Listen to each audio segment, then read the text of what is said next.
Good evening, good morning, good afternoon. Let's begin with the reading and reflection session, in which we take up teachings from various masters and mystics, just with an aspiration to see more light, a light that we can make our own, which is our own, which we think is not our own, but an aspiration towards making it more ours.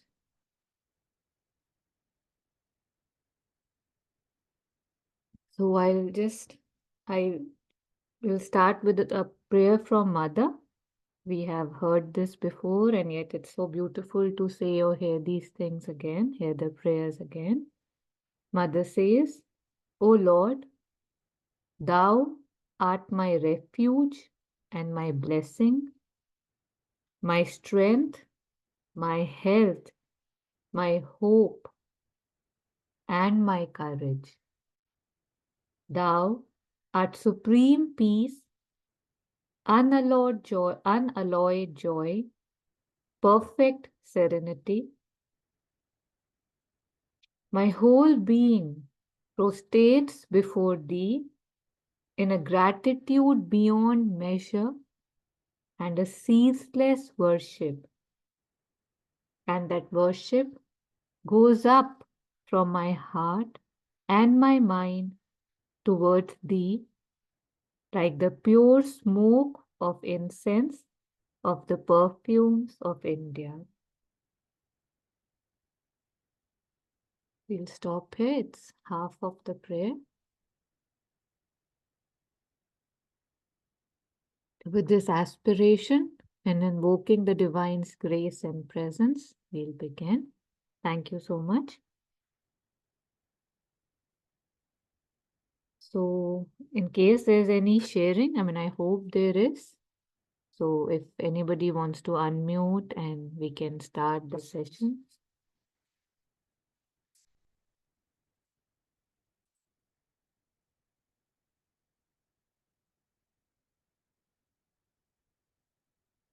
Okay. So, I had just actually started reading something. I haven't even read it fully, but it was really interesting. If there's nothing, maybe we can begin with that. We can read a little bit from, the title is The Boundaries of the Ignorance. The Boundaries of the Ignorance. It's from Life Divine. And yeah. So if anybody would just like to read, I was just going through it and it was quite beautiful. We can begin.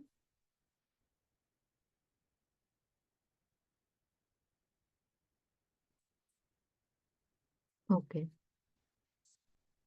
So as we know, the title is Boundaries of Ignorance. So ignorance is what we will be kind of hopefully getting more information about. So here they are quoted some quotes from some Upanishads. So from Katha Upanishads, it's one who thinks there is this world and no other. So this is it. This is the world. This is, this is the morning. This is the night. The world ends and begins with me. Very reflective. The next is from Rig Veda. Extended within the infinite, headless and footless, concealing his two ends. So they're talking about the head and feet, the superconscient and the inconscient. Next is he who has the knowledge, I am Brahman, becomes all this that is. But whoever worships another divinity than the one self and thinks, other is he, and I am other, he knows not. So as long as we feel, we keep thinking or believing that he lies outside of me, The duality is still there. And I'm just trying to become what I already am, thinking I'm not. But the one who has reached this knowledge, who has felt it, for the one who for whom these are not just words, but a realization. So just, a lot of things we would not have touched, and yet listening to them, reading them, strengthen the aspiration and gives us more motivation.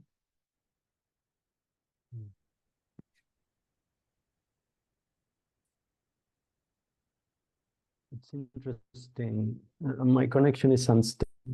I don't know if you hear me. Yes, we do hear you right now, Juan. Yeah. Okay. It's interesting, this idea that it's very present also in the Western tradition, like in the Bible and Christianity and Islam. This idea that there is only one reality, only one God, and you shouldn't worship, another gods. And in fact, the main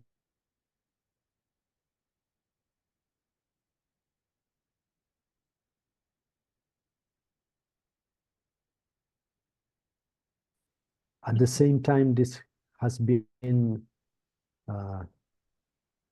awfully interpreted, like in clashes of religions who claim that have the real God worshipping, like we witnessed in our history a lot of wars and conflict between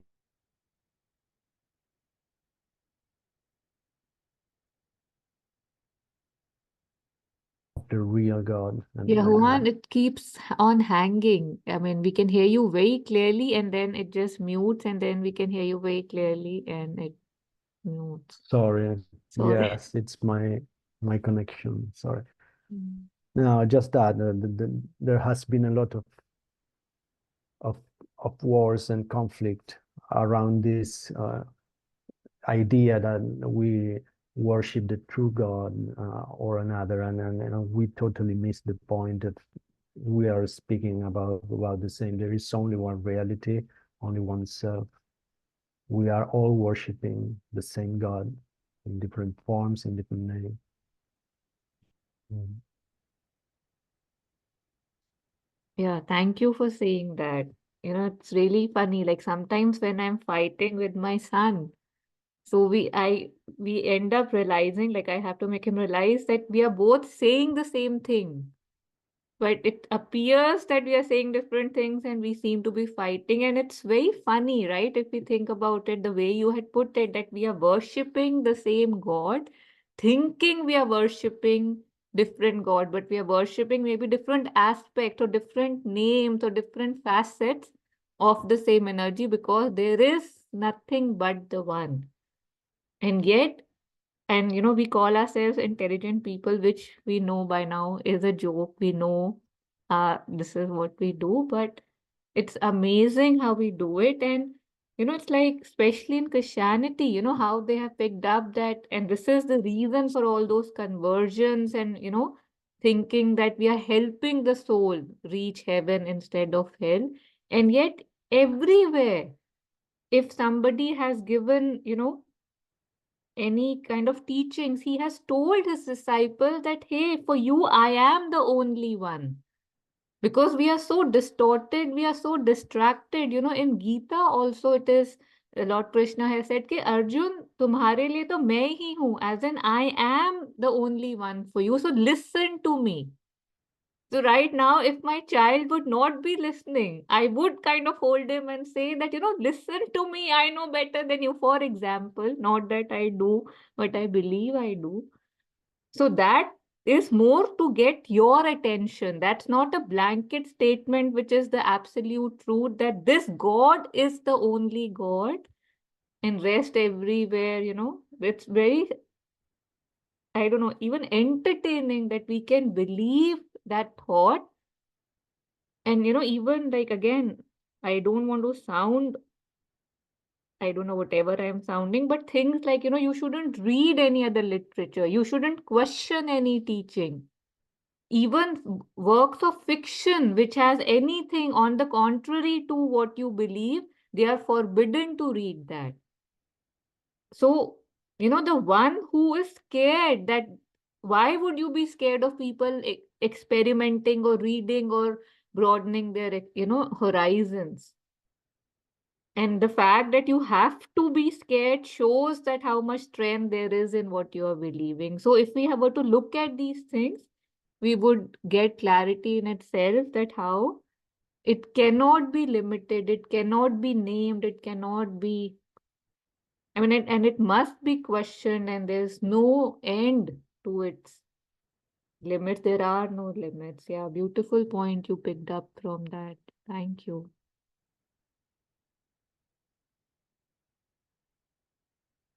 In one of the fables I had heard from a Sikh guru once. Maskeen ji was his name. Yeah, once he had told that, our problem is that we are all thirsty. Like, not a problem, that's a fact that we are all thirsty. And we all realize that we have to dig our own wells. But what we do is we dig a little bit, maybe 10 feet, 20 feet, 50 feet, and we say, oh, there's no water here. And then we go to another place and start digging again. Again, we dig around 10 feet, 20 feet, 40 feet and say, oh, there's no water. And then we go somewhere else and start digging up again. But the one who'll find the water needs to choose one way and just keep digging, digging, digging, digging till they find the water, because water is there everywhere, somewhere high, somewhere low. So I stop. Water is there everywhere below earth, and we know that. So he had said it in a very beautiful and melodious way. So just a reminder of that. Yeah. Yeah, if there's anything on this or anything else. So we were just reading about ignorance, the boundaries of ignorance. And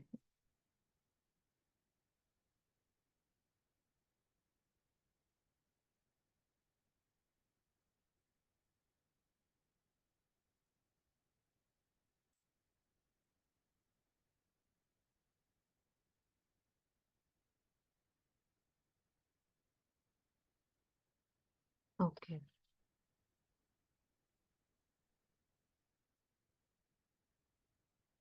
so we'll continue with that.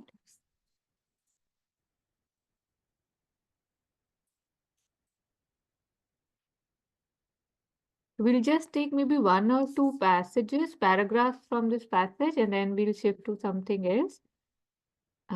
If anybody has the capacity to read, maybe they can read a little bit, otherwise I'll read. I'll start. Okay.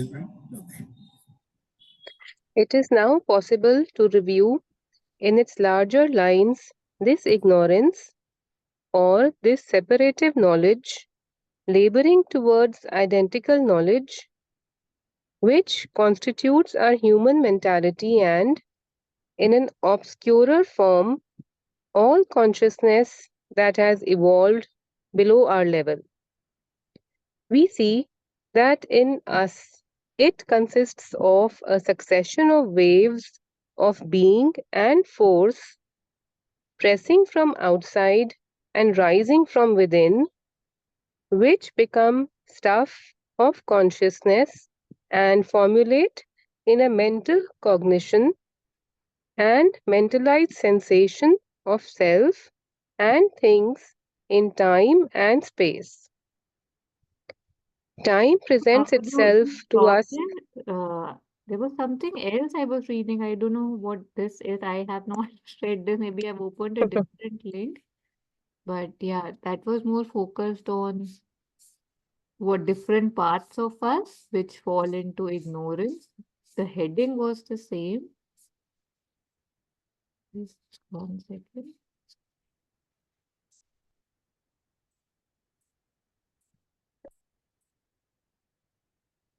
Yeah, I think maybe we can just read. We can just review what you have read. I don't know. Mhm. Open it on my phone, and this is different. So it's about ignorance, the boundaries of ignorance. And here it is being said that it is now possible to review in its larger lines this ignorance, this separative knowledge, laboring towards identical knowledge. So it what appears to be separative is laboring towards identical knowledge, which constitutes a human mentality and in an obscurer form all consciousness that has evolved below our level. So by looking at what we are looking, we can see that this constitutes this human mentality. And although it's not clear, it's obscure, all the consciousness that has evolved below our level.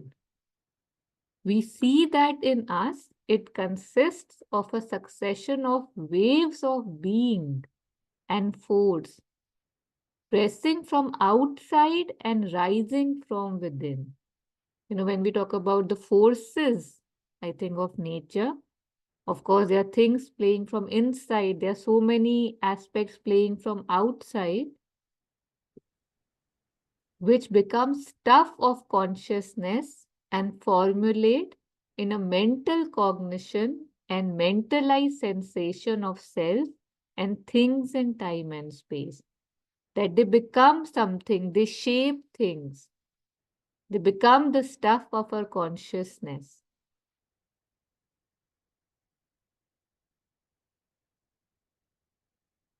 Yeah, welcoming any reflections.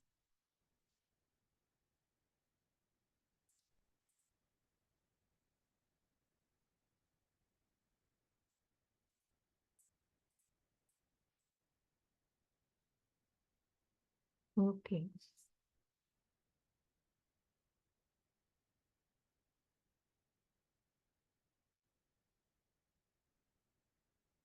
Yeah, I'll be more careful next time to check. Yeah.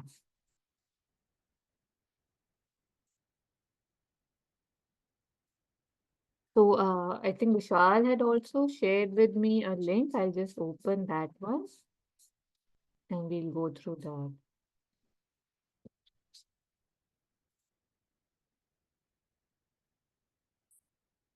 It's on karma and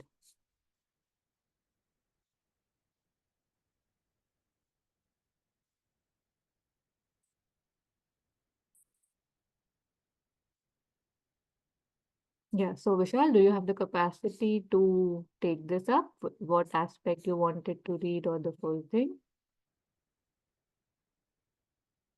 Yeah, just a minute. There may be some background noise, so somebody else can read. It was just, this is actually got passages from Savitri, um, and people are interested. It is the age-old question, right? So I just had stumbled on this uh, post. So I don't know how long it is, Taru. Is it very long? It may not be very long, I think, but uh, yeah, how big is it? So we can take up a little bit. If it's too long, we'll stop. Yeah, that's fine. Yeah. Would you like to read it or should somebody else read it? Yeah, let somebody read this because I think otherwise I have to, you will hear the background noise. Okay. I, Although I I can't read, hear any background noise, but yeah, Captain, would you be willing to read? yeah, Thank you. Karma by the mother. In this article, the mother explains the consequences of one's action, karma, on the present and future births, lives, and a very simple way of how to overcome the karmic cycle. You are tied to the chain of karma, and there, in that chain, whatever happens is rigorously the consequence of what has been done before. The mother. This sort of fatality that one sometimes feels weighing heavy on one's life, which is called karma in India, is the result of past lives. Indeed, it is something that has to be exhausted, something that weighs on one's consciousness. This is how things happen. The psychic being passes from one life to another, each life on earth being the occasion and means for a further progress, for a further growth. But it can happen that the psychic takes birth with the intention of going through a certain experience, of learning a certain thing, of developing a certain faculty through a definite experience. Then, in that fire, in that life, in the life in which that experience has to be gone through for one reason or another, there may be several. The soul does not fall exactly on the spot where it should. A displacement of some kind can occur. A set of contrary circumstances, it can happen. And in that case, the incarnation miscarries totally and the soul goes away to wait for a better occasion.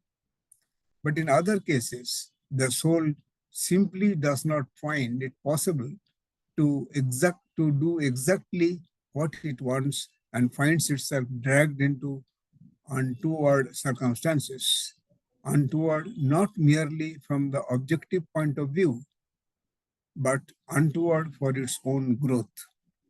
And that makes it necessary to begin the experience again, often under much more difficult conditions. And if anything can happen, you see, if this second attempt is also a failure, if conditions make it impossible once again for what the psychic wants to do. If, for example, it is in a body with an inadequate will or a deformation in the thought or too tough and egoism and the attempt ends in suicide, then it is something frightful. I have seen it many times. It creates a dreadful karma which may repeat itself life after the life, life after life, before the soul becomes capable of conquering and doing what it wants to do. And each time the conditions become more and more difficult. Each time a considerably greater effort is demanded. It has sometimes been said that one cannot get out of it. Indeed, the subconscious memory of the past creates a sort of irresistible desire to avoid the difficulty, and one begins again the same stupidity or an even greater stupidity. And to the difficulty already so great is added to yet another. Also, there are moments of circumstances when nobody is there to help you, to instruct you, to guide you. You are all alone, not knowing what to hang on to. The situation then becomes so terrible, the circumstances are so abominable. There should be pause here, and then we'll take up the rest. So, yeah. Yeah, and actually, I'm sorry. I think it's happened to you, Taru. It happened to me also. I think there was another link I was actually I had sent, which I thought I had sent, but obviously I did not. So that had the lines from Savitri, that pain is the hammer of the gods. I think it's very beautiful lines. Okay. So, but that's okay. These are the mother's words. Uh, so we can definitely continue.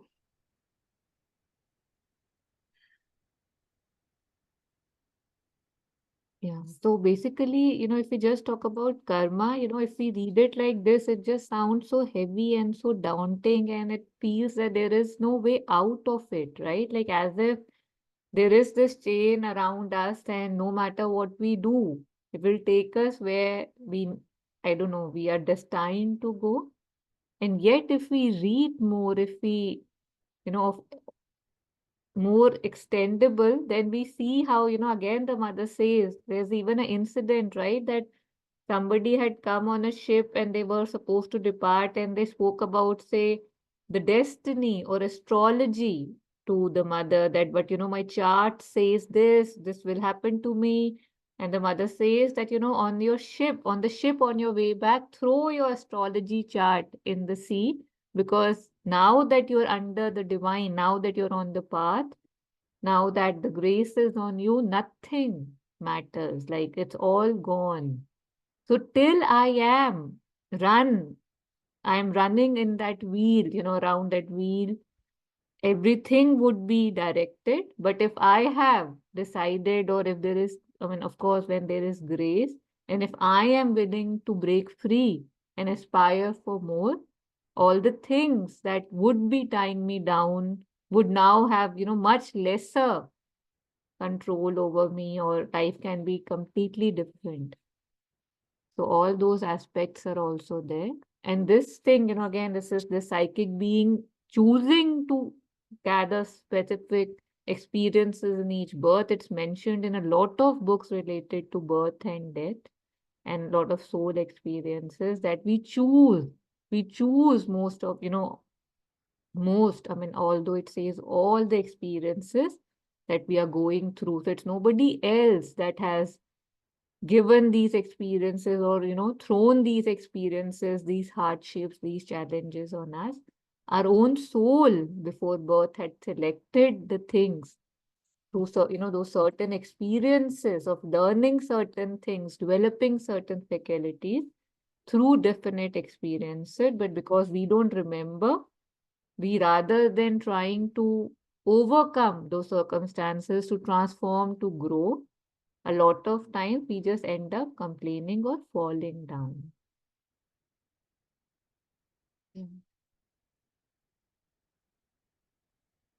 And this is again, again, if we can use this as a motivation, that if we don't transcend, if we don't try enough, of course, if we are trying and it's not happening, it's different. But every time the condition becomes more and more difficult.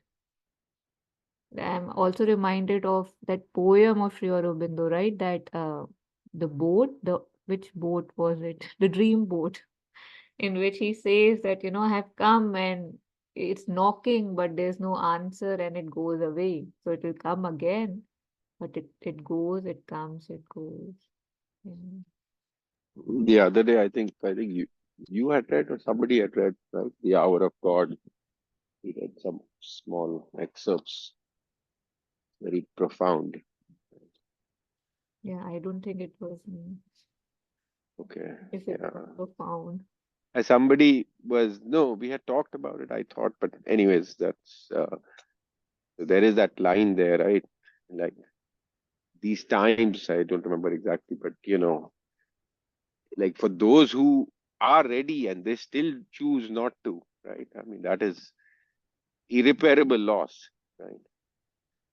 I mean, you are given the opportunity and you refuse, you are not given, that is a different issue. So that, I think that's where Mother will talk about grace now, right? Yeah. And maybe at the end, if we can leave like 10 minutes for Savitri, just there were some beautiful lines related to this. We can read it. Okay. Yeah.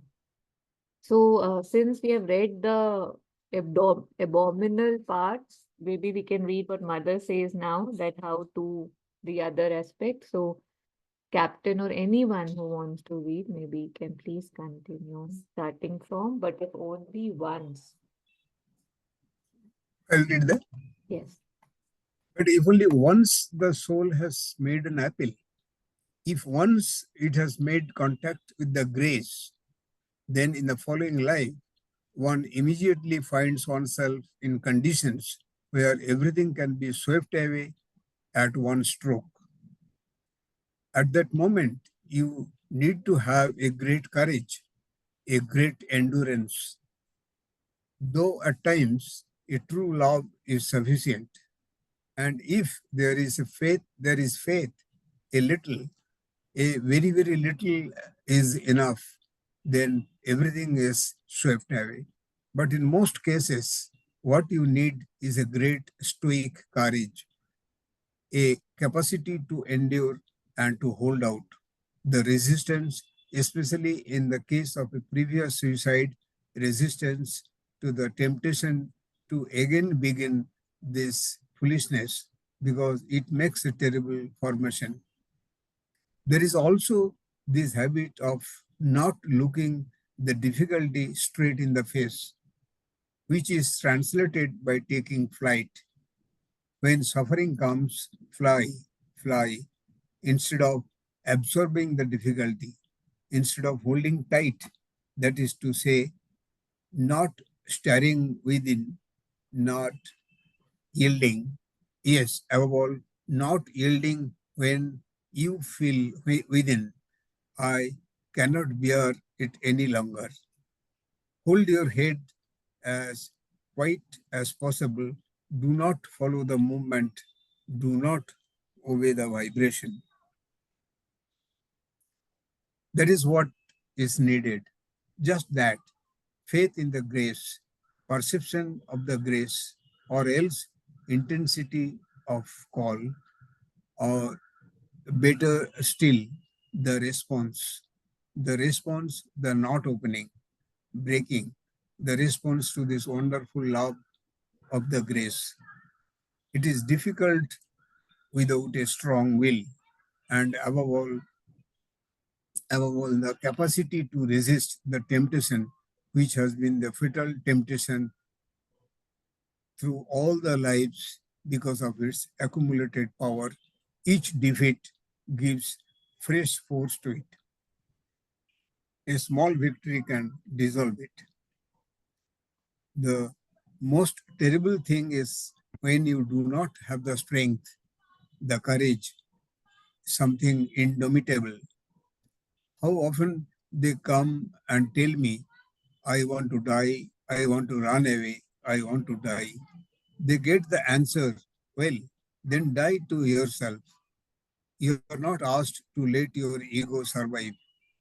Die to yourself since you want to die. Have that courage, the true courage to die to your egoism. But because it is karma, you have to do something yourself. Karma is a construction of the ego. The ego must do something. Everything cannot be done for it. The truth is this: karma is the result of the actions of the ego. And it is only when the ego abdicates that karma is dissolved.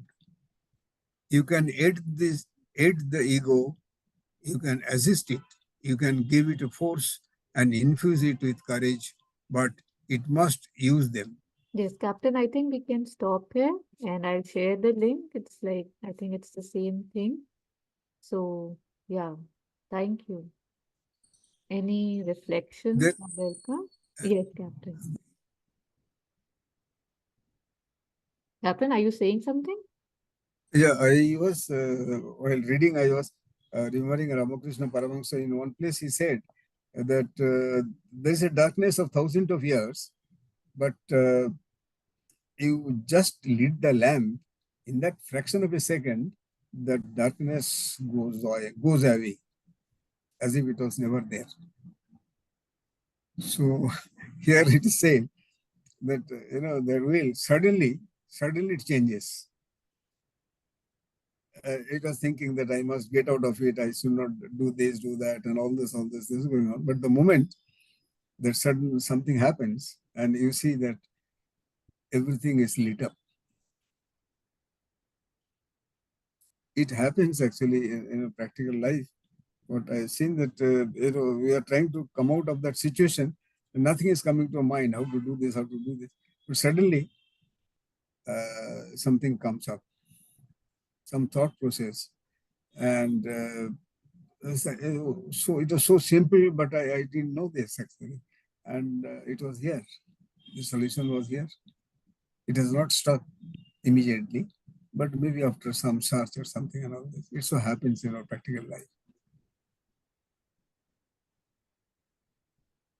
Yes, thank you. The selection board, when in armed forces, Army, Navy, Air Force, the officers are selected, there is a services selection board. There are different specialist officers are there. They try to find out that how much of officer-like qualities which you are supposed to possess do they have, and which can be trained and trainable qualities, and there are untrainable qualities which are supposed to be there inside every one of us. So in the process, they give a common task. In the group testing officers test, there is a test known as group testing officer in there. So there is a small problem been given there, and there are about 8 to 10 persons will be there to help you in to do that job, to finish that job, or karma, we can say. Now, what has happened is you are the commander. Whatever you say, that other persons are going to do it. But you have to do the method in such a way that there are certain rules you have to follow, and you have to give them the order. I cannot say somewhere you have to jump. Some river had come, but you cannot. The rule is more than 4 feet, no one should be asked to jump. So, like that, there are certain restrictions. So, what has happened is everyone feels that I am the commander because nobody is speaking, and only they're just like my helper or labor or whatever you call it. So, in that process, it is seen that there are so simple. There is very simple solution to that problem, but it has not stuck. Most of us actually. We try. So very complicated methods are coming. Actually, okay, let us do this way. Okay, we'll go this way. Oh, we are not in a position to hold that heavy balli. So we should on that. So like we carry on doing the things which are most difficult way.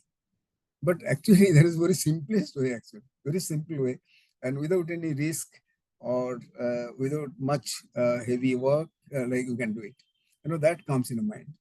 So, these sort of things are seen that because every time we are put in a situation in the armed forces, there is a new type of circumstances. It is not the same type of situation is existing anywhere in the battlefield or something. So that is why such things are seen actually, that how first I can take a decision and pressure, and it should be the correct decision. So similarly here, we are I have seen in my life that sometimes some situation has come, I'm not in a position to come out, but suddenly, as if somebody is prompting you to like this, and this will be solved. Suddenly it comes, and then later on, when the time happens, then this is how that thought was not coming actually. Why it took time to think like that, and then it came actually. It so happens in our life. Thank you. Yeah, thank you, Captain. That was a beautiful analogy. So, just like you said that when you are under pressure to perform, or, it seems that things are so heavy or you must do it, you end up not looking at the simple way things can be done. You think of complicated things, and so is our story, right? There could be such simple things, like even in the article that we were reading, that just a little bit of faith would lead you there. And yet we think that, it's a matter of life and death, and we take so many decisions and wrong turns and make it harder. Yes, Nandini, please. I just on the law of karma when we were reading, and I've given some time to think through it as well. And because in especially in Hinduism and Buddhism, is taken from Hinduism, there is so much a focus on law of karma that we reap. We will reap how we have sowed, and there's a cycle of karma. And I still feel that there is definitely that cycle because I've experienced it in my life, that I have really experienced. I could immediately understand that this circumstance or the situation has come because I have once created it for somebody else. But reading Sharbindo, in I don't I don't think so in Upanishads and in our scriptures there's this understanding of karma as a punishment, but how it's been brought into everyday understanding of ritual. This is understanding that kaat lo ye karma, yeah, endure it as a form of punishment. And I always thought that okay, because I have done it now, I have to really learn from it and endure, take it as punishment. But after reading Sri Aurobindo, one thing I think this is really one of the things that I have, that has got so much clear in my mind, and I'm really grateful for him to explain it. That actually, law of karma, initially when we are in the human consciousness, is for our own growth. It's for progress. So I've seen that when I am really reaping what I have sowed, I am also progressing. I'm really, pushing away my human limits. And I'm also developing compassion for other beings who go through the similar experience. And for my former self, who was very ignorant in that situation. I've created hurdles. For example, I remember 2, 3 situations where I have felt, oh my God, I did the same thing for that somebody else. Like, yeah, now I'm undergoing it. But from that experience, I've developed compassion for her, how she felt when I did the same thing to her, for myself because I was ignorant. And I was also understand that, okay, now I really have to transcend this, otherwise I'll keep in that loop. It will never go away. And that, from that experience and reading Sri Aurobindo wonderful law of karma is for our own progress if we see it, not a form of punishment. Even, like things like I remember Sri Ramakrishna when he had cancer, people asked him why you have done it. He spoke about law of karma, that it is maybe because of that, but Kali is telling me that now I have to go beyond even this body consciousness, something I was reading, especially discussing with Vivekananda. So seeing that as a form of progress, as a form of cultivating compassion, really opens your eyes. And of course, as you move towards higher level of consciousness, I don't know where, but Shraddhalu was explaining that how Sri Aurobindo explains that it's like, it's like a big wheel that's turning. And imagine it's not just one wheel, but there's so many wheels. So all the sentient beings, all their karmas are going through, and they're like revolving. So it becomes like a big bubble. But it only operates on the human level of consciousness. But somebody, like for example, Mother is talking about here, somebody who really aligns with the grace, completely aligned, or somebody who goes beyond the human realm of consciousness. For that person, he's aligned with the divine will. He's aligned with the will that has even created this bubble. So you are not going to be affected by it. So even if we are on the human level, we can take it as a form of progress. And of course, as we evolve, we will not be even bound by this thing. And that's why even said, and Gita also talks about it. The law of karma cannot, Karma Yoga Krishna says, not Shloka, where he says that the biggest form of not creating more karma is nishkam karma, because you're not really creating that. So I just some thoughts that I had in my mind and how I got clarity, because I always used to feel that, even how small things that in the West I've seen, if somebody falls down, I say, oh, this is karma and this is karma. This is how it's been translated. It's some of punishment that you did it, and now, it's come to you as some form of punishment, tit for tat. And this is how it's been translated. But how important it is to remind ourselves, even other people, just show a different perspective of growth, of evolution, why it's there. Okay,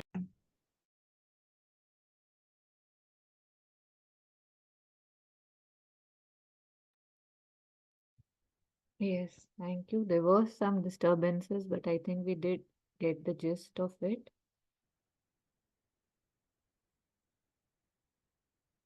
So somehow the way, what I get it is, how we say that, say, ego was the helper, ego is the bar, reason was the helper, reason is the bar, desire was the helper, desire is the bar. So similarly, till we reach a certain point, how the article said that the soul chooses a set of circumstances. We can call it karma also, right? That we need to see this. We have done certain things and now we have to see the opposite. So till we are in this cycle, identifying with the limited me, the ego, as the article said, the mother's word, it will be fully applicable to me.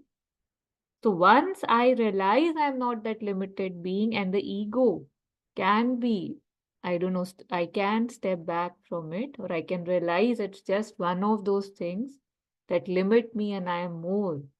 Then the laws, they become looser, and like Nandini very beautifully said, it is for my own progress. These challenges, these things that we face, it's not a punishment. Even, 2-3 days back, there was this quote on the incarnate word where it said that God doesn't punish, He heals. The grace doesn't punish, it heals.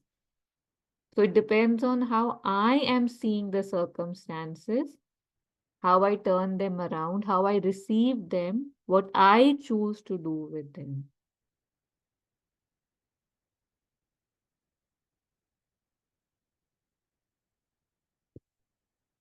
Yeah. So very, very extensive topic, karma. And yeah. I think the point that Nandini made, I think that Shubhanu's explanation or writings, I think really explain it so beautifully, and I mean, unfortunately in Indian art has been very crystallized and hardened, I mean, even people uh, who are following spiritual disciplines will say this. And one of the things I say sometimes to relatives is, well, then according to that, like, Pandavas must have really terrible karma, right? I mean, just look at how much they suffered. I mean, they suffered and suffered and suffered. You can't. But then they, like, it's almost like they will shut out their mind to all these things. Like, how do you explain that, right? But there was a progress that had to be made. And also the point on, like, the great divine beings like Ramakrishna, Sri Ramakrishna, and Raman Maharishi, but they take on karma of other disciples. And Shubhendu has said, that very beautifully, like, but he wanted to transform even that. He said, yes, that is there. And Mother also has, I mean, I don't know if we read, but maybe, she took on, so many illnesses from, because of all the contacts and the interactions, basically all the, people are dumping. But that's what Shibanda wanted to do. He wanted to transform that it should not be, it's one thing that, to take that into yourself, but then to dissolve it, actually, to completely dissolve that vibration. So that is, and I think that is what he was, that is what the part of the supramental is, that force. It has the ability to dissolve completely. So that is, but yeah, there is no other explanation. It is, and that's why it's very bad to judge, like somebody is facing difficulties. I mean, you don't know, just anyway. So, and in Savitri, I mean, somebody wants to, that canto, the problem of pain. I mean, that is a beautiful, beautiful canto. And sometimes, we can all read it ourselves. But there is a passage there, very small, if we can read. It says, faith is truth working out in ignorance. We can just start there. Karu, can you find it? Yeah, Ritu wanted to say something. We can Sure, just sure. and yeah. Yeah, so here, Taru, since we are talking about karma, and also Vishalji mentioned about dissolution. So recently, like I did this Vipassana course, and you also did this recently. So in that, Mr. Goenka, he talks about this way of balancing the karmas by looking at your thoughts and your body sensations. Like any thought which comes and we don't react, we stay in an equanimous mode, then we do not create any further karma of imbalance. And while we keep doing it, apart from the current karmas, even the older knots from the previous karmas, they keep getting dissolved slowly.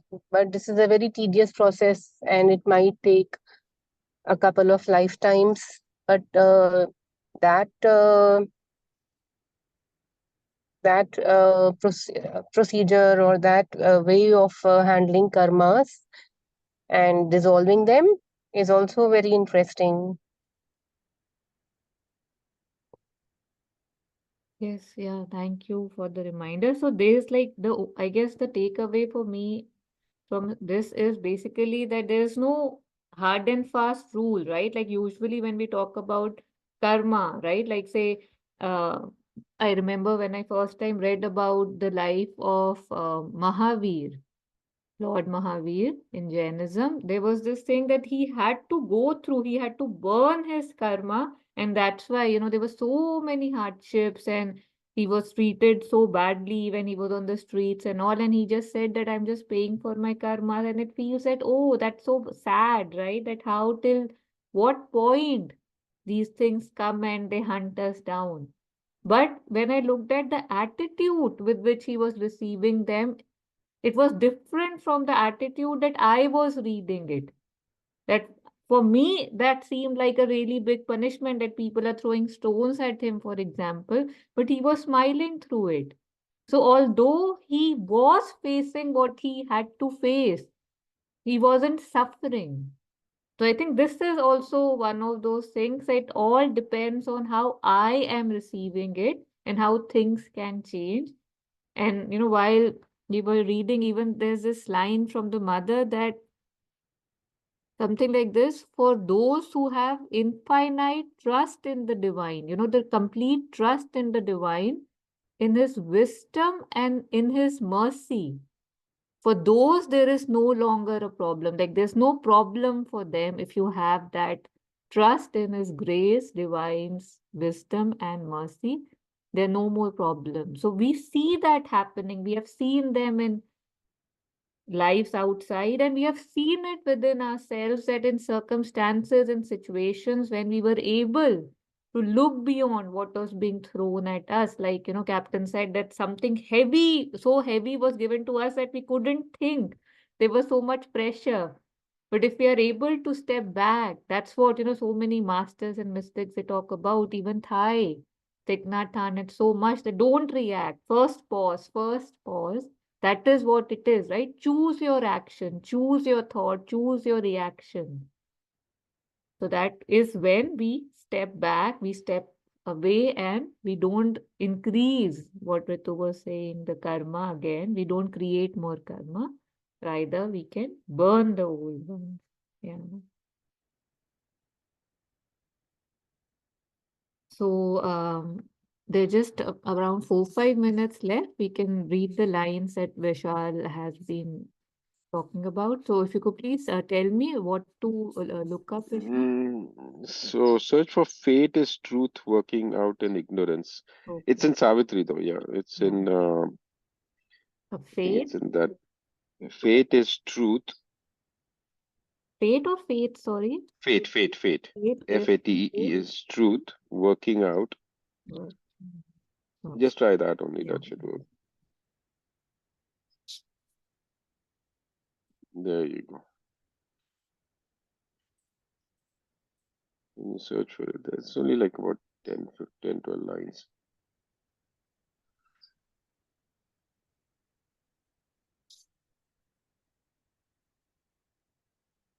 But this is a beautiful, beautiful canto. Yeah. Fate is truth. Okay, there you go. So let's start there. Somebody can read. Yeah. Would anybody? Yeah, Taru, I can read. Yes, please. Thank you. Fate is truth, working out in ignorance. O King, thy fate is a transaction done at every hour between nature and thy soul, with God for its foreseeing arbiter. Fate is a balance drawn in destiny's book. Man can accept his fate, he can refuse, even if the one mountains maintains the unseen decree. He writes thy refusal in thy credit page. For doom is not a close, a mystic seal, arisen from the tragic crash of life, arisen from the body's torture and death. The spirit rises mightier by defeat. Its godlike wings grow wider with each fall. Its splendid failures sum to victory. O man, the events that meet thee on thy road, though they smite thy body and soul with joy and grief, are not thy fate. They touch thee a violent pass. Even death can cut not short thy spirit's walk. Thy goal, the road thou choosest, or thy fate. On the altar, throwing thy thoughts, thy heart, thy works, thy fate is a long sacrifice to the gods, till they have opened to thee thy secret self and made thee one with the indwelling God. I think we O can stop soul, there. That's yeah. thank you. Actually, yeah. Let's go. Let's go on. Let's go on. Man can accept his fate. That's. Did we read that part? Sorry. Let's go on a little bit more. No, did we cover that man can accept his fate? Did he and he refuse? Is that Shall continue. So we had read from here, right? Man can accept his fate, he can refuse. okay? Yeah, I think this is enough. This is enough. Yeah, this is so beautiful and very beautifully read also. So this is everything that we were talking about, right? Sribandhu just says in poetic form so beautifully. At every hour, I think this is what was just said. It is a transaction done at every hour between nature and thy soul. The nature, so that is, we have that thing that we are the Anumanta. Right? You're aware, you're getting angry, and you refuse sanction. Right? So at every hour, every moment, it is a transaction.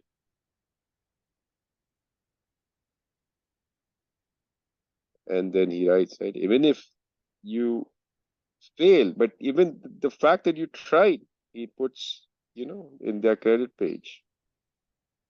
Very beautiful. And go up a little bit, Tarun. Yeah. So this is, very profound, right? Fate is truth working out in ignorance. So the truth that has to be worked out, but it has to be worked out in the ignorance. So that is what we are calling fate. That is what Nandini was saying, right? That this is something is trying to grow from ignorance. The spirit is trying to grow. So it is the truth. But how does it have to work out? That road it is choosing is fate. Now you start giving all ridiculous things to it about, past deeds and whatnot.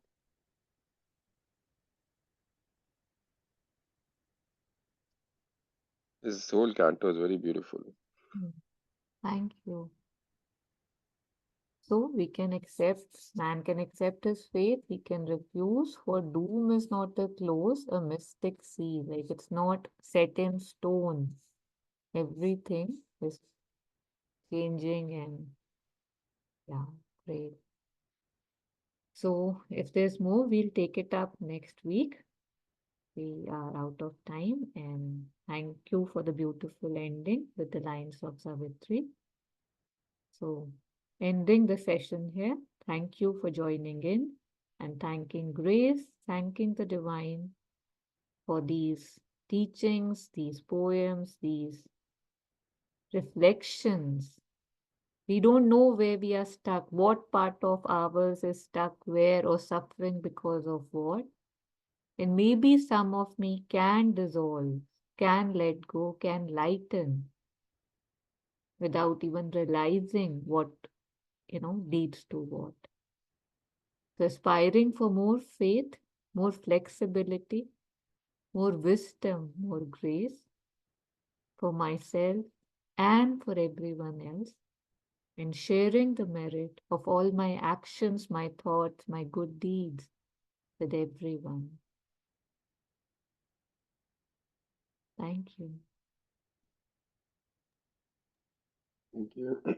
Thank you, Taru. Thank Thank you. you, everybody. Thank you, everybody. Thank you.